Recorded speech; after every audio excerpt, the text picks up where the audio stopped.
Today's guest is Dr. Ruth Roberts, who has over 30 years has been an integrative veterinarian. Dr. Ruth Roberts is transforming how we heal our furry family members. Creator of the original CrockPET Diet, she's helped thousands of pets conquer kidney disease, cancer, allergies, and chronic conditions through her revolutionary holistic approach. Dr. Ruth just doesn't treat symptoms. She empowers pets to thrive naturally. Through her Holistic Pet Health Coach certification program, she builds an army of passionate advocates who deliver personalized, life-changing care. Her mission? Reshape pet wellness forever, ensuring every beloved companion lives their healthiest, happiest life. Dr. Ruth Roberts, welcome to Rebels with a Root Cause. Tim, I am delighted to be here. I've been very excited about this conversation for a long time. Yeah, well, thank you. Well, it's, I remember meeting you a few years ago. Boy, I think it was probably 3-4 years ago at one of our mastermind events, of course, in one of the summits as well. And you said something that was so striking. It's like, we have these pets and we don't realize how fragile they are, how important they are.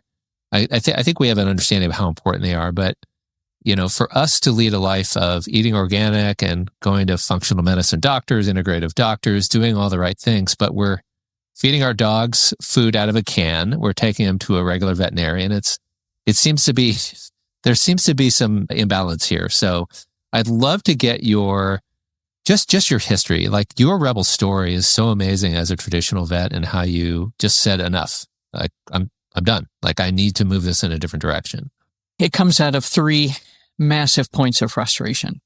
The first was I was in a practice where I was euthanizing 6-7 animals a day. It was heartbreaking, to say the least. And I'm looking at these animals coming in, and some of them were really sick, and they were old, and they, had cancer or horrible arthritis, so I could understand.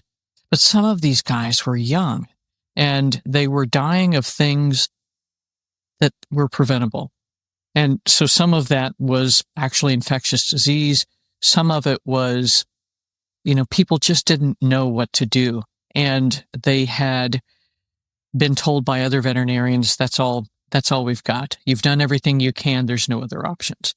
And then the second thing that happened was that my dog Arnold, who was this beautiful Brittany Spaniel, English Setter Cross, he looked like Falco from the Never-Ending Story. He lived to be 17, and his last 6 months were tough. His mind was still there. He was still present. He was still thinking. His body was falling apart, and I just didn't have any other options for him at that point. And so the day I euthanized him, I made a promise to him that I would find other options. And so that's what started me down the path of training in traditional Chinese veterinary medicine. And then the third thing is what makes most people come into functional medicine if they're in the healthcare professions to start with. And that's that they got sick. And indeed I did. I got fibromyalgia and IBS and a few other alphabets dumped on top of me. And I had seen enough of my clients being diagnosed with fibromyalgia and beautiful, smart, intelligent people being turned into junkies because pain control medications at that point was the only option. I knew that's not the path I wanted. And so I looked for someone in my area and was fortunate to find a functional medicine practitioner back in 2006 when functional medicine was really just getting started. And so he walked me through what I needed to do. And that learning lesson made me think, why am I not doing this for animals? Who's teaching this for animals? And it turns out there wasn't anybody. Yeah. So there we are. Yeah. So it's like, okay, I gotta get on this stuff and figure out how to apply it in practice.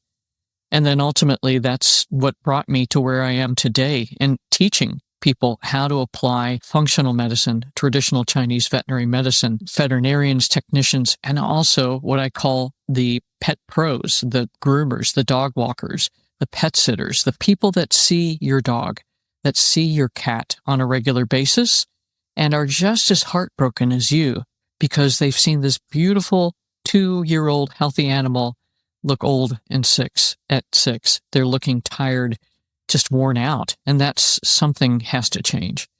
So this has been truly this sort of awakening in 2006 to this new profession in 2026 has been astonishing. Amazing. Now, how did the traditional veterinarian community look at this? I mean, we know the way that the traditional system looks at the functional medicine practitioner and, all these, alternative medicine or Chinese medicine. It's, they use the term quacks and, it's not real science. Like, how did the veterinarian community react to what you were doing and continue to do? It was really interesting. And one of the highest compliments I was ever paid was from this guy named Dick Patrick in Charleston, South Carolina. He gave me my first job as a veterinarian. And he said to one of his clients, "You need to go see Ruth. I don't know what she's doing, some crazy woo-woo stuff, but it works. Go see her." So there was that kind of response where they didn't understand what I was doing, but they knew that I got results. And then there were people that were like, well, this is kind of, crazy science ludicrousness, but it worked. And so they were okay with it. They got more comfortable with it as I was able to show them how it worked for their patients and send their patients back to them. I think that's a lot of what the concern was. But there are people still today that are like, there's Skept Vet and a lot of others that are calling into question. Where's the science on this? How do you know it works? I think it's just voodoo, et cetera, et cetera. And I think that's always going to be an issue. But there are so many veterinarians that I think are frustrated because they're doing everything they know how to do and they're still seeing their patients suffer. And so they're starting to look for other ways, which is a big signal of hope. Yeah. Let's talk about food as medicine, because you normally don't think about it for the dogs, but you absolutely found it. And, from what I understand, and you can tell the story, that a simple CrockPET recipe for your dog actually turned into a brand and a movement. Now it's trademarked as the CrockPET Diet. So talk about that diet and how animals need food just like we need the right foods in our diets. And this is right. This should be basic, but it's really nutrition in veterinary medicine is very difficult to understand and very complex. And so we base nutrients on the number of calories. So the nutrients are all measured on a 1,000 kilocalorie basis instead of what does this animal in front of me need? Because this animal particularly has Cushing's disease or something else that may increase their need for specific nutrients. So that's been a bit slow to change. But the CrockPET diet got born out of one of my own dogs that developed bacterial endocarditis. And this is, if you don't know what it is, it's an infection on the heart valve. And so I was able to stabilize her, did all the conventional things using antibiotics because it is indeed an infection, and watched this dog get better, but not well. So she had something like a 1 centimeter diameter lesion on her heart valve. And I took her with me to my next class down at the Chi Institute in Redding, Florida. And so they said, okay, you need to do these acupoints, you need to give her these herbs. And finally, one of my professors said, you need to cook for her. And this is like heresy in veterinary medicine, because the idea is that it has to be complete and balanced for every bite, that's the way we do it, right? That's what we were trained to do. And so I took a deep breath. This dog would not let me put needles in her. She's like, not happening. She took the herbs. She thought that was okay. She thought home cooking was a profoundly good idea. And Tim, over 3 months on ultrasound, I watched that 1 centimeter lesion go down to 3 millimeters, which is about the width of a piece of paper. So we went from a marble to a piece of paper in 3 months with herbs and food. And so I had no choice. I had to start talking to my clients about using food as medicine to help change things. So One of the other big cases that I really stuck in my mind was this dog named Murphy. It was a Labrador. He had a meningiosarcoma in the skin, and this is still a very deadly tumor. Over 6 months, this tumor went away. He never had cancer again, and his mom kept him on that diet for the rest of his life. But we were able to use things to help give the body the resources it needed, not only to heal, but also to have good immune surveillance and do all of the things it's supposed to do. So that was a profound lesson. And about that time, the very first pet food recall hit. And all of a sudden, we had 1,000 animals that I knew of eating CrockPET Diet. And the changes that the people were reporting back to us were just crazy. He stopped itching. He can get up on the sofa again. She doesn't have diarrhea anymore. And so that experience of the animals showing me how much of a difference that real food made was just incredible. Yeah. So talk about all the different foods, because, we have our dogs, of course, on a raw pet food diet. There are others that, as I made mention, will get it in a can, they'll get it in a bag, they'll make food, based on your recipes. So round this out for us to let us know which ones are good for us to continue with our pets, which ones we should avoid at all costs. Right on. So the interesting thing is that there has been several studies that have come out looking at AGEs, or advanced glycation end products, in pet food. And what we know is that in bags of food, the bags themselves have astronomically high levels of AGEs. The study never went forward to look at how much ends up in the food. In cans of food, it's cooked in the can with the plastic liner. So AGEs are developed in that high pressure, high heat cooking method.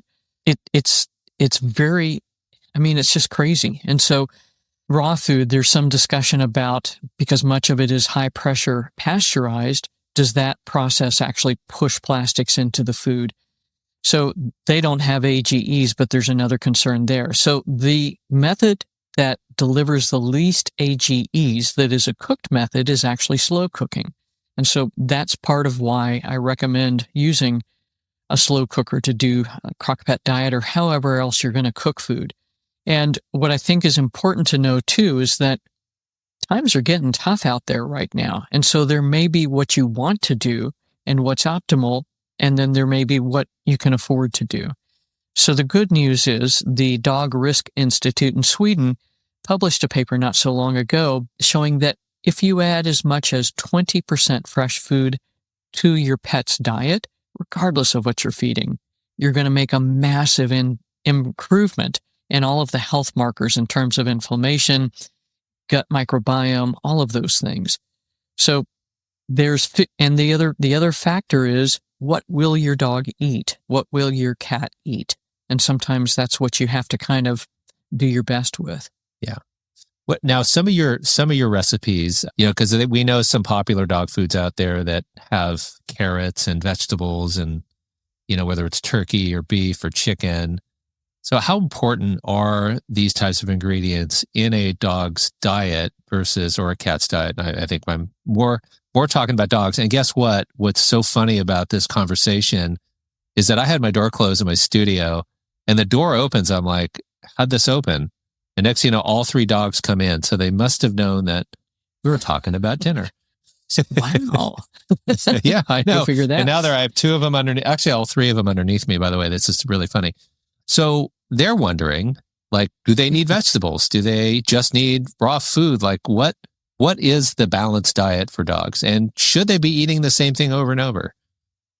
So, rotation, I think, is important, just because if you eat raw turkey for the rest of your life, likely you will develop a sensitivity to it. And the other thing that's super interesting is if we look at the things that will help us detoxify, those are things like polyphenols, which you find in the rainbow of colored vegetables. That's fiber, which helps to adsorb a lot of the toxins and help carry those waste products out of the system. And I think many of the raw feeding groups are starting to incorporate these vegetables into into their diets, which is super important, but I think there's always room for more. If we, there's some interesting discussion about, okay, paleo, what was really paleo? But people were foraging and actually baking back 30,000 years ago, foraged grains. So it's a little bit different than I think we think it is. And I think that everybody ate a lot more fiber than we do currently. I mean, there's still indigenous cultures where humans are eating 50 grams of fiber every day. And for our pets, for sort of foraging dogs, they're eating 30, 40 grams of fiber every day and staying healthy. Now, what about so the raw food, though, they also, I believe there's organ meats in these as well as potential bone. Is that correct? Do they grind everything up? And is that providing enough nutrition like the fiber and the other nutrients they need? Right on. So the thing is that almost any commercial raw food is going to be complete and balanced for all life stages according to AFCO standards, right? Because that's what helps people understand that they're getting adequate nutrition for their animals. And indeed, many raw foods will either include ground up bone, some in big chunks, some in small chunks, as well as other foods to help provide the specific nutrients to balance the diet. So to my mind, it's interesting if we look back at Juliette Barclay-Levy, who was the originator of the natural rearing method in dogs. She was feeding a lot of vegetables, a lot of grains to add that fiber back in, as well as milk and honey water. So I think this is something the raw food folks have kind of moved away from, but I think we need to revisit incorporating this. Yeah, I agree. And this is actually bringing to light now that we need to look at, what we're feeding our dogs and making sure they're getting enough fiber. I was unaware of that. So thank you for this. This is so important when you think like, hey, this is a raw food diet. Like, okay, well, we also, the carnivores are out there, right? All they do is just eat the meat, but they're missing the other essential nutrients. And you talk about the rainbow, right? All the spices, all the vegetables, all the things that have the polyphenols, the certain foods that have great fiber. Like these are all important to our bodies. And I'm assuming that, our pets are the same way. They have requirements that are very similar to ours, but they also have different. So can you explain some of the differences between the human and the animal? So obviously dogs and cats have much shorter guts. And so this is kind of the part of the theory about this is why they're specifically built to process raw foods only. And for cats, I would absolutely agree. They're still hunters and they still, they thrive on the prey model. However, so many cats are addicted to kibble that it's difficult to get them over to what's most appropriate for them. And for dogs, they're more of an omnivore. So they've adapted and developed more amylase genes to be able to process starches. And so it's not that means that they must eat starches. And this is one of the things that I think gets a little muddled for people, but they can. And so again, you have to figure out for each individual dog, what's the best option? So for Hayo, she does not do well with a lot of starches. And so she's eating mostly protein, vegetables, some sweet potato, sometimes some beans. But we've had, personally, I've had other dogs that they needed those grains in order to have enough energy to do all of the work they were going to do. So I think this is the other problem with dog nutrition is it's divided into camps instead of looking at what does this dog need versus another dog in the same household. Yep. All right. Last question on the diet, because this is so interesting and so good. Now, feeding once a day and also the little snacks they get, the dogs love it. And we bring out, the chicken from the night before or the other things that we train them with, those little nibbles they love. Like, is it okay to do those things? And once a day, do they need to eat more than once a day? So again, the Dog Risk Institute came out with a study. Actually, it was the Dog Aging Project.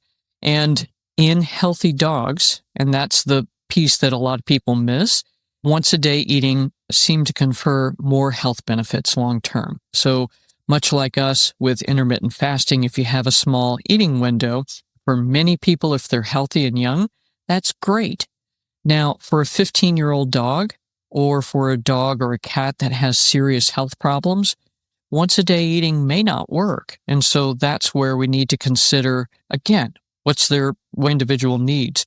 And then with training treats and things of that nature, those are great. But again, you want to try to have space in between each of those eating sessions, because we know that the gut needs at least 90 minutes between meals to help process what you've already eaten.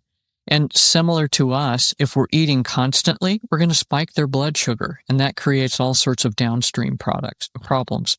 Very cool. All right, we're going to flip this conversation now. We're going to talk about those 4,000 holistic vets serving 150 million dogs, or I'm sorry, animals or pets.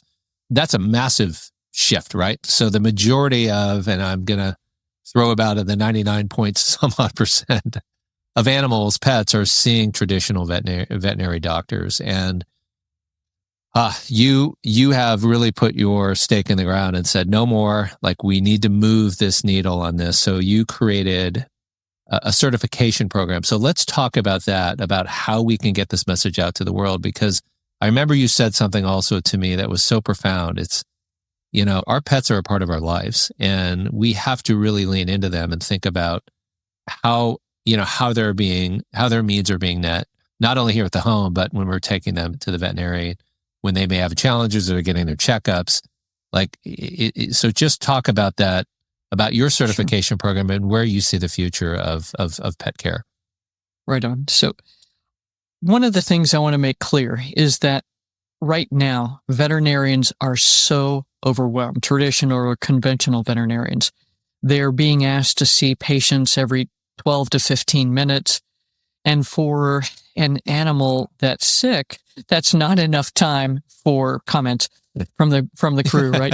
So, for the average veterinarian, they're being asked to see animals every 12 to 15, sometimes 20 minutes. But if your pet is sick, that's not enough time to have an in-depth conversation about what options are. And so I think the veterinary profession is as frustrated as pet parents are with what's going on. Now, what you mentioned earlier, the 4,000 holistic veterinarians out there, they do amazing work. But again, it's not enough to help the number is about right, the 100 and almost 50,000 pets in the United States. And so my goal was this, to help. Wait, was that 100,000 or 150 million? 150 million, sorry. You're right. Yes. Thanks for the catch on that. Yeah, it's 90 million that's dogs. All it is. That's it. No big deal. And 63 million cats. So that's huge difference.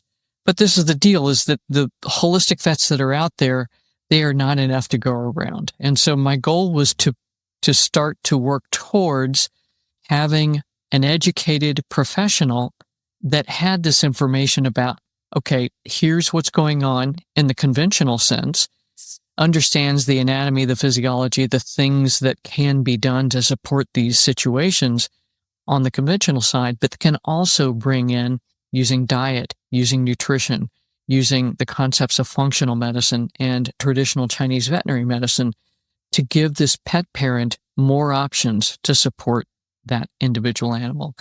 And the other important thing is that these guides can help the pet parent prepare for the next veterinary appointment.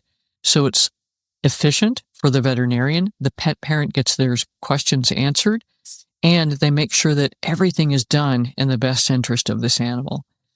So that's why I started this whole deal. The program itself is about a 6-month program. We go through 14 modules based around health and organ systems, as well as basic concepts.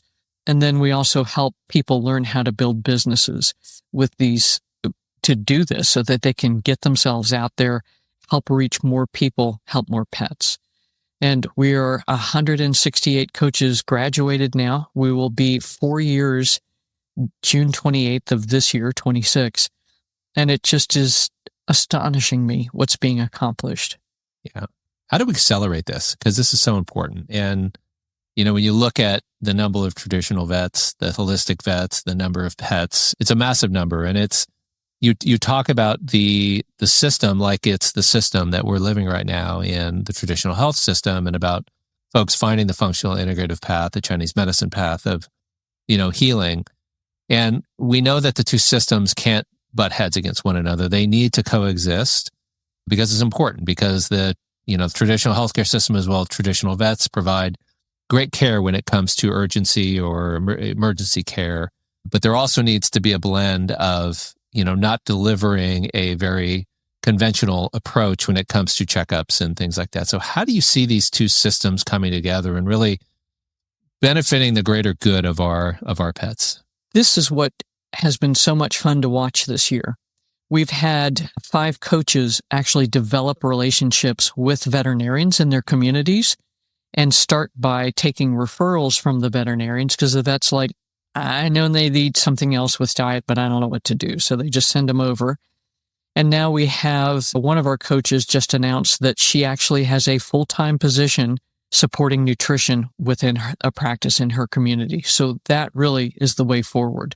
I think that, as I said earlier, so many veterinarians are frustrated, but they don't know what to do next. And frankly, they're exhausted at the end of the day. They've put in, their 8 to 10 hours. They're writing up records till 10 o'clock at night, and they don't have the time or the energy to stop and learn more. So this is where these trained professionals, and some of them are veterinarians and veterinary technicians, come in and are able to help take that education piece off the shoulders of the veterinarian, off the shoulders of the technical staff that need to be doing other types of work, and become that liaison for education between the pet guardian and the professionals within the practice. So that, I think, is the way forward, because there's so much frustration, and we all know that the pets aren't being served as well as we would like them to be, and because they're not anywhere near the standard of health that I'd like to see across the world.